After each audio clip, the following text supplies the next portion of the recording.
मजा और जिंदगी भर की सजा। दोस्तों, क्या आपको पता है नूडल और चिप्स जैसी इन सारी पैकेट में बंद चीजों में सुअर की चर्बी को मिलाया जाता है? और क्या आपको पता है फैक्ट्री में काजू कैसे बनता है? अगर आप सोचते हैं कि काजू को डायरेक्ट पेड़ों से तोड़कर मार्केट में भेज दिया जाता है तो आप गलत हो, क्योंकि काजू का कच्चा फल जहरीला होता है। और क्या आपको पता है सप्लीमेंट बनाने के लिए जानवरों की हड्डियों का इस्तेमाल किया जाता है? अगर नहीं पता तो टेंशन नहीं लेने का, क्योंकि आज के वीडियो में हम आपको दिखाएंगे डेली लाइफ में इस्तेमाल होने वाली चीजें फैक्ट्री में आखिर कैसे बनती हैं। चलिए शुरू करते हैं। अपनी कुर्सी की पेटी बांध लीजिए, मौसम बिगड़ने वाला है। किशमिश मेकिंग प्रोसेस।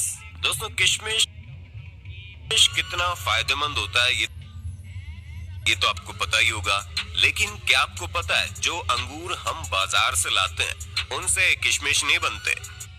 मार डालेंगी बंद पैकेट की चीजें, दो पल का मजा और जिंदगी भर की सजा। दोस्तों, क्या आपको पता है नूडल और चिप्स जैसी इन सारी पैकेट में बंद चीजों में सुअर की चर्बी को मिलाया जाता है? और क्या आपको पता है फैक्ट्री में काजू कैसे बनता है? अगर आप सोचते हैं कि काजू को डायरेक्ट पेड़ों से तोड़कर मार्केट में भेज दिया जाता है तो आप गलत हो, क्योंकि काजू का कच्चा फल जहरीला होता है।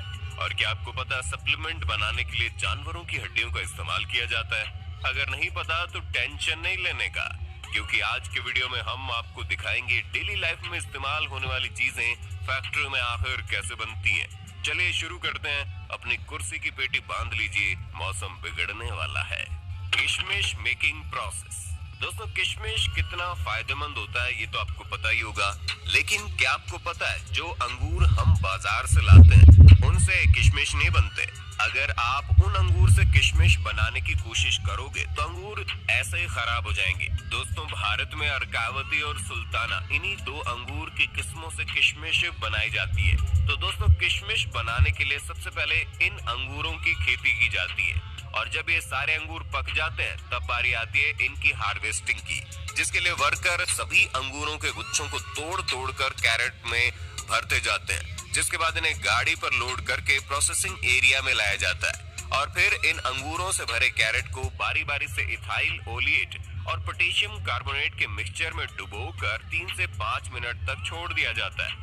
ऐसा करने से अंगूरों के सारे बैक्टीरिया और फंगस नष्ट हो जाते हैं, और इन केमिकल की वजह से अंगूरों की सूखने की प्रोसेस भी काफी तेज हो जाती है और ये सड़ते भी नहीं है। फिर इन अंगूरों को केमिकल में भिगाने के बाद इन्हें सुखाने के लिए एक जालियों का सेट बनाया जाता है, और इन जालियों पर अंगूरों को अच्छी तरह फैला दिया जाता है। अंगूरों पर डायरेक्ट धूप लगने से खराब हो जाते हैं, इसलिए इन जालियों के रूम को छायादार बनाया जाता है। और फिर इन अंगूरों को 10 दिन सुखाने के बाद ये सल्फर प्रोसेस के लिए रेडी हो जाते हैं, जिसके लिए इस जालीदार रूम को पूरी तरह से पैक कर दिया जाता है ताकि सल्फर का धुआं बाहर ना जा सके। उसके बाद रूम में थोड़ी थोड़ी दूरी पर गड्ढा करके उसमें भूसे को डालकर उस पर सल्फर पाउडर डाल दिया जाता है, और फिर सल्फर को जलाने के लिए उस पर जलता हुआ कोयला डाल देते हैं। ऐसा करने से रात भर सल्फर का धुआं अंगूरों पर लगता रहता है, जिसकी वजह से अंगूर तेजी से सिकुड़ने लगते हैं। और इसके बाद अगले दिन इस रूम को खोल दिया जाता है, और फिर अंगूरों को 4 से 5 दिन सूखने के लिए छोड़ दिया जाता है। और जब सभी अंगूर सूख कर पूरी तरह से किशमिश बन जाते हैं तो इन किशमिश को निकाल कर कैरेट में भर लिया जाता है। इसके बाद इनकी सफाई करने के लिए इन्हें प्रोसेसिंग फैक्ट्री में लाया जाता है। फैक्ट्री में लाने के बाद सबसे पहले किशमिश को क्लीनिंग मशीन में डाला जाता है, जहां ये किशमिश कन्वेयर बेल्ट की मदद से जब वाइब्रेटिंग मशीन तक पहुंचते हैं तो ये मशीन अपने आप वाइब्रेटिंग सिस्टम की मदद से किशमिश में मौजूद डंडियों और कचरों को अलग कर देती है। और फिर इन अलग हुए किशमिश को वाटर प्रोसेसिंग से गुजारा जाता है ताकि किशमिश पर लगे केमिकल और धूल वगैरह अच्छी तरह से साफ हो जाए। और क्लीनिंग पूरी तरह से कंप्लीट होने के बाद इन गीले गीले किशमिश को ड्रायर मशीन में सुखाया जाता है, और फिर किशमिश सूख जाने के बाद फाइनली इनकी पैकिंग करके इन्हें मार्केट में भेज दिया जाता है। Wine making process. दोस्तों, अब जब बात चली रही है अंगूरों की तो लगे हाथ ये भी देख लेते हैं कि इन्हीं अंगूरों से फैक्ट्री में वाइन आखिर बनती कैसे है। दोस्तों, ग्रेप वाइन के शौकीन लोग दुनिया के कोने कोने में मिल ही जाएंगे, लेकिन क्या आपको पता है जिस एक गिलास वाइन को पीने में आपको कुछ मिनट भी नहीं लगते, असल में उसे बनाने के लिए कितनी मेहनत की जाती है? दरअसल नई अंगूर की खेती के लिए अंगूर की सूखी बेलों का इस्तेमाल किया जाता है, जिसके लिए यहाँ बेस्ट क्वालिटी के अंगूर के पौधों को तैयार किया जाता है। सबसे पहले खेतों से सूखी बेलें इकट्ठी कर ली जाती हैं, उसके बाद उन्हें फैक्ट्री में लाया जाता है और एक ऐसी मशीन में डाला जाता है जिसमें बेल की टहनी के ऊपर से बेकार का झाड़ हटाकर उसे साफ सुथरा करके लंबी लंबी टहनियां बना ली जाती है। अब इन्हें इकट्ठा करके कारीगरों के पास भेज दिया जाता है। कारीगर इन टहनियों को एक सी लंबाई में काटकर इनके गट्ठर बना देते हैं। उसके बाद बारी आती है इनकी सफाई करने की और इन पर से धूल, मिट्टी और बैक्टीरिया को साफ करने के लिए इन्हें एक ऐसे लिक्विड में डाला जाता है जो इन्हें साफ करने के साथ साथ जर्म्स फ्री भी बना देता है। अब काम शुरू होता है कलम बनाने का, यानी कि ग्राफ्टिंग का, जिसके लिए जो सबसे अच्छी क्वालिटी की टहनियां होती है उन्हें गांठ वाले हिस्से की तरफ से छोटे छोटे टुकड़ों में काटकर उन्हें उसी घोल में डालकर उनकी भी सफाई कर ली जाती है। उसके बाद एक मशीन की मदद से जिन टहनियों के गट्ठर बनाए थे उन्हें छोटे गांठ वाले टुकड़ों के साथ जोड़कर उनकी ग्राफ्टिंग की जाती है, जिसके लिए खास मशीन का इस्तेमाल किया जाता है। इस मशीन के ऊपर छोटे टुकड़े को फंसाया जाता है और नीचे लंबे टुकड़ों को रखा जाता है, जिसके बाद ये मशीन उस छोटे टुकड़े को लंबे टुकड़ों में फिक्स कर देती है और अब कलम बनकर तैयार हो चुकी है। अब इनमें नमी को बनाए रखने के लिए इन्हें सबसे पहले मोम के घोल में डाला जाता है। उसके बाद इन्हें इकट्ठा करके एक बॉक्स में डालकर ऊपर से लकड़ी का बुरादा डाल दिया जाता है। उसके बाद इनकी तराई की जाती है और महज 15 से 20 दिनों बाद जब इनमें अंकुर फूट जाते हैं और इनकी जड़ें निकल जाती है तो इन्हें उस बॉक्स में से निकालकर खेतों में रोपाई के लिए भेज दिया जाता है, जहाँ पर इनकी बेहतरीन देखभाल की जाती है और एक उम्दा किस्म की वाइन के लिए अंगूरों की फसल तैयार की जाती है। जब ये फसल पूरी तरह से तैयार हो जाती है तो प्रोसेस शुरू होता है वाइन बनाने का। इसके लिए सबसे पहले पके हुए काले अंगूरों को बेलों से तोड़कर इकट्ठा किया जाता है, फिर उन्हें फैक्ट्री में लाकर अच्छे से पानी से धोकर क्रशिंग मशीन में डाल दिया जाता है, जहां से शुरू होता है वाइन बनना। क्रशिंग मशीन में जो मिश्रण तैयार होता है उसमें अंगूर के छिलके और रस दोनों ही मिला हुआ होता है। अब जरूरत है इसमें यीस्ट और न्यूट्रिएंट्स मिलाने की। यीस्ट और न्यूट्रिएंट्स मिलाकर इसे 2-3 दिन के लिए फर्मेंटेशन के लिए छोड़ दिया जाता है। अब इस प्रोसेस के बाद बारी आती है वाइन में अल्कोहल मिलाने की। नॉर्मली वाइन में 15 से 20% अल्कोहल फर्मेंटेशन किया जाता है। उसके बाद बचे हुए अंगूरों को एक प्रेशर मशीन में डालकर 2 टन प्रेशर के साथ प्रेस किया जाता है। उसके बाद वाइन को छानकर एजिंग के प्रोसेस के लिए भेज देते हैं। वाइन एजिंग का प्रोसेस सालों में पूरा होता है, जिसके लिए तैयार वाइन को लकड़ी के बाइनरों में सालों तक स्टोर करते हैं। उसके बाद फाइनली वाइन रेडी हो जाती है और इन्हें पैकिंग करके मार्केट में भेजा जाता है। काजू मेकिंग प्रोसेस। दोस्तों, बच्चे हो या बड़े हो, काजू तो हर किसी को पसंद होता है, लेकिन क्या आपको पता है काजू कैसे बनता है? और अगर आपको ऐसा लगता है कि काजू को पेड़ों से तोड़कर डायरेक्ट मार्केट में भेज दिया जाता है तो आप गलत हो, क्योंकि काजू का कच्चा फल जहरीला होता है, इसलिए इसे प्रोसेस किए बगैर मार्केट में बेचा नहीं जा सकता। दोस्तों, काजू के फलों को कैशू एप्पल कहते हैं, जिसके निचले हिस्से में काजू का बीज होता है और इसी बीज के अंदर काजू होता है और इसके ऊपर वाले हिस्से से शराब बनाई जाती है। तो दोस्तों, इसे प्रोसेस करने के लिए काजू के फलों को पेड़ों से तोड़कर फैक्ट्री में लाया जाता है।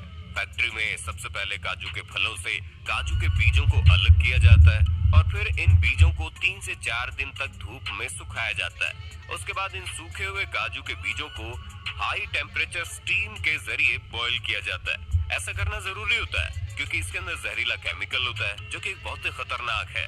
स्किन को खराब कर देता है, पूरी तरह से स्किन को जला देता है। और फिर बॉईल करने के बाद काजू के ऊपरी कवर को निकाला जाता है, जिसके लिए मशीनों की मदद ली जाती है, क्योंकि काजू का ऊपरी कवर बहुत हार्ड होता है। उसके ऊपरी कवर को निकालने के बाद काजू के ऊपर एक पतला छिलका मौजूद होता है, जिसे निकालने से पहले इनकी रोस्टिंग की जाती है, क्योंकि कच्चे काजू को पकाना भी जरूरी होते हैं और ऐसा करने से इनमें मौजूद चिपचिपा लिक्विड भी उड़ जाता है। और फिर रोस्टिंग के बाद काजू का पतला छिलका भी निकाल दिया जाता है और फाइनली काजू की सफाई और छटाई करके इन्हें पैक कर दिया जाता है।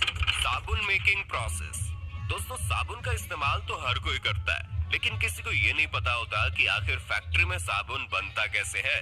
देखिए दोस्तों, साबुन बनाने के लिए सबसे पहले एक बड़े से टैंक में कास्टिक सोडा के साथ एनिमल फैट को मिलाया जाता है और फिर इसमें पानी मिलाकर 15 से 20 मिनट तक उबाला जाता है। उसके बाद इस लिक्विड को छोटे छोटे छेदों के जरिए काफी प्रेशर के साथ कन्वेयर बेल्ट पर छोड़ा जाता है। इस प्रेशर की वजह से कन्वेयर बेल्ट पर जाते ही ये लिक्विड सख्त होने लगता है। उसके बाद इस मिक्सचर को 2 रोलर के बीच से गुजारा जाता है, जहां से मिक्सचर पतली पतली रिबन के शेप में बाहर निकलता है। और अब इन पतले पतले रिबन को ग्राइंडर में डालकर छोटे छोटे टुकड़ों में काट लिया जाता है और फिर उसे दूसरे कंटेनर में डालकर कंपनी वाले अपने प्रोडक्ट के हिसाब से उसमें कलर और खुशबू के लिए फ्रेग्रेंस ऑयल मिलाते हैं। उसके बाद उसे अच्छी तरह मिक्स करके एक बड़े से सांचे में कंप्रेस किया जाता है, जिससे साबुन की लंबी लंबी बट्टी बाहर निकलने लगती है।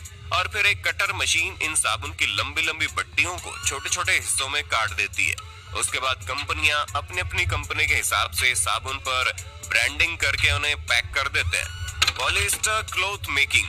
चलिए जानते हैं खराब प्लास्टिक से फैक्ट्री में कपड़ा आखिर बनता कैसे। देखिए दोस्तों, खराब प्लास्टिक से कपड़ा बनाने के लिए सबसे पहले दुनिया भर से बहुत सारा खराब प्लास्टिक का मटेरियल फैक्ट्री में मंगवाया जाता है। उसके बाद इन सारे खराब प्लास्टिक के मटेरियल को कन्वेयर बेल्ट पर डालकर बहुत ज्यादा खराब प्लास्टिक को अलग कर दिया जाता है और फिर इन खराब प्लास्टिक के मटेरियल को एक क्रशर मशीन में डालकर क्रश किया जाता है। इसके बाद इस बारीक प्लास्टिक को गरम गरम पानी में डालकर उबाला जाता है और जब ये प्लास्टिक बिल्कुल साफ हो जाती है तो एक छलनी की मदद से इन ऑफ प्लास्टिक को छानकर बाहर निकाल लिया जाता है, जिसके बाद इन प्लास्टिक को एक रोटेटिंग मशीन में डालकर ड्राई कर लिया जाता है और फिर इस ड्राई प्लास्टिक के पाउडर को इस मशीन में डाला जाता है, जहां ये प्लास्टिक का पाउडर हाई टेम्परेचर से गुजरते हुए प्लास्टिक के लंबे लंबे थ्रेड की शेप में बाहर निकलता है। इसके बाद इसे हीट करके फाइबर बना लिया जाता है। ये फाइबर रुई के शेप में होता है, जिसके बाद इसे रुई से धागा बनाया जाता है और धागे से कपड़े कैसे बनते हैं ये तो आपको पता ही होगा। Supplement making process. दोस्तों, आजकल का दौर सप्लीमेंट का दौर है। आजकल की भाग दौड़ भरी जिंदगी में हर कोई सप्लीमेंट का इस्तेमाल करता है और हर एक व्यक्ति जो जिम करता है वो भी सप्लीमेंट का इस्तेमाल जरूर करता है। लेकिन क्या कभी आपने सोचा है सप्लीमेंट फैक्ट्री में आखिर बनते कैसे हैं? तो हम आपको बता दें, जितने भी सप्लीमेंट आपको बड़ी तेजी के साथ फुलाकर तगड़ा बनाते हैं ना, उन सभी सप्लीमेंट में ज्यादातर जानवरों की हड्डियों का इस्तेमाल किया जाता है, जिसके लिए जानवरों की हड्डियों को क्रश करके उनका पाउडर बनाया जाता है। लेकिन दोस्तों, हर कोई सप्लीमेंट जानवरों की हड्डियों से नहीं बनता। जैसे कि वे प्रोटीन दूध से बनता है, तो दोस्तों वे प्रोटीन बनाने के लिए सबसे पहले बेस्ट क्वालिटी का गाय का दूध काफी बड़े पैमाने पर फैक्ट्री में मंगवाया जाता है।